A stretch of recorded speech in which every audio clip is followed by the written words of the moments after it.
Esse é um pequeno vídeo de demonstração da caixa de som da Grazep, modelo 4233. Ela tem 3 modos de iluminação, podendo deixar desligado. Ela tem todos os controles da caixa de som na parte superior da caixa, que é o botão de play, pause, avançar, retroceder, aumentar e diminuir a música. E ela tem um botão de grave, para reforço dos graves, ligar e desligar os graves. Ela tem uma alça para facilitar o transporte. Essa mesma alça aqui você pode colocar seu celular aqui, é um suporte para celular. Na parte de trás da caixa de som a gente tem uma entrada para microfone, desse lado, e do outro lado aqui a gente tem a entrada micro USB para carregar a caixa de som. Você pode estar utilizando qualquer carregador de smartphone, que é 110, 220, ele é bivolt, e a entrada aqui é 5 volts.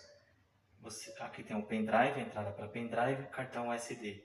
Mais acima aqui a gente tem a entrada para auxiliar, onde você pode usar com um microfone no P10 aqui. Aqui você pode usar uma outra caixa de som, você pode ligar no computador, você pode ligar em outro aparelho. Aqui você tem a opção de também usar com violão, guitarra ou teclado musical. E aqui é o botão de liga e desliga da caixa de som. Ela também se conecta com outra caixinha, ela tem a tecnologia TWS.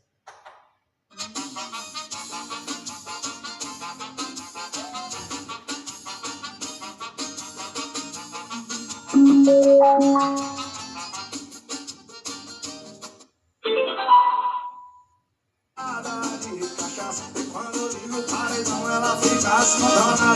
No paredão vai jogar a garrafa. Olha que cheiro, filha. Essa safada fica chapada de cachaça. E quando eu ligo o paredão, ela fica descontrolada.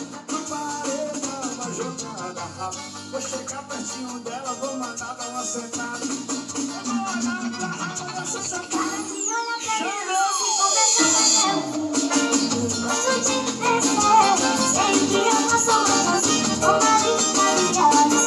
Você sabe pra mim.